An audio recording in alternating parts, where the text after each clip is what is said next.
se eu mexer, por exemplo, se a pessoa não seguir as recomendações do pós-operatório, não é uma cirurgia, né? Não, né? Não é uma Não. cirurgia, mas é o do pós, né? Pós-preenchimento. Isso. Se ela não seguir, corre o risco de deformar a boca, de não ficar com...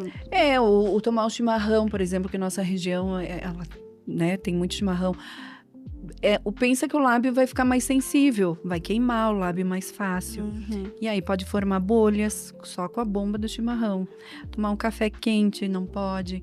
Então, isso tudo eu peço para que o paciente não faça no decorrer de 72 horas. Uhum. Porque o lábio está sensível, você injetou um negócio ali dentro, né? Um ácido, e ele está ali. Ainda não se posicionou no lugar certinho. Uhum. E aí você vai ali com a bomba de chimarrão, tu vai queimar aquele espaço ali. Uhum. Ah, tomou o café, mas o café vai queimar. Ah, vou comer a comida quente, vai queimar. Então isso é bem importante, você hidratar esse lábio.